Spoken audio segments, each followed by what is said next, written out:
लघु उद्योग स्थापना दिवस के अवसर पर किसानों को दी गई उन्नतशील खेती करने की जानकारियां।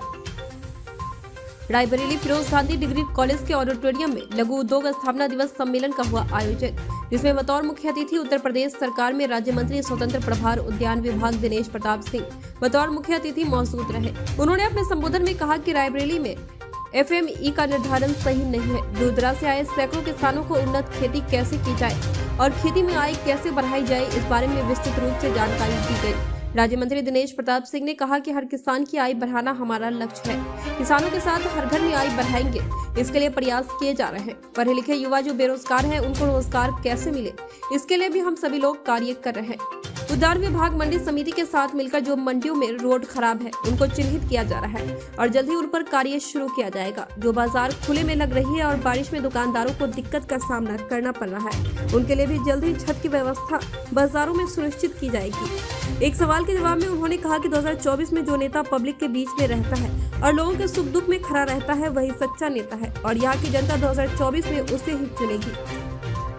ये कैसे खत्म होगा? निसंदेह एक प्रक्रिया है। 8 वर्ष पुरानी जो भी हमारे मंडी विभाग की सड़कें बनी हैं और खराब हैं, उनको संकलित कर लिया गया है और उनकी मरम्मत का कार्य प्रारंभ कर लिया गया है। इसके अलावा जो हमारे जनप्रतिनिधि अथवा आम नागरिक से हमको नई सड़कें मिली हैं, उन सड़कों को भी मंडी परिषद बनाने जा रहा है।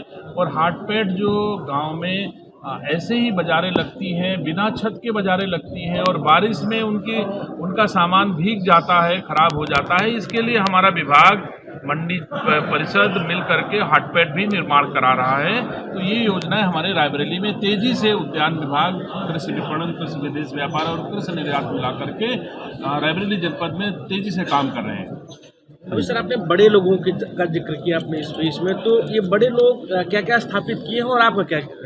आप महसूस कर सकते हैं, मैं निसंदेह स्वीकार करता हूं कि मैं भी इसी रायबरेली में रह रहा हूं, इसी में जन्मा हूं, इसी में पला बढ़ा और इसी मिट्टी में मिल जाऊंगा। मुझे अनुभव है इस चीज़ का कि रायबरेली जनपद अभी तक BRGF योजना से पोषित जनपद था। BRGF मतलब था कि बैकवर्ड रीजन ग्रांट फंड। अगर हम BRGF योजना में हमारा रायबरेली था, तो ये मैं मानता हूँ कि हमारा रायबरेली जनपद बहुत ही पिछड़ा जनपद था और इतने लोग जो यहाँ पर प्रधानमंत्री, सुपर प्रधानमंत्री के रूप में सेवा करने के बाद भी लोगों की आय नहीं बढ़ा पाए।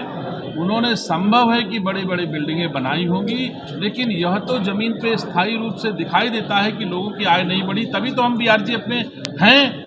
और मैं उस चीज़ को ख़त्म करके रायबरेली जनपद को उनकी आय बढ़ाने का प्रयास कर रहा हूँ, घर घर की आय बढ़ाने का प्रयास कर रहा हूँ, किसानों की आय बढ़ाने का प्रयास कर रहा हूँ।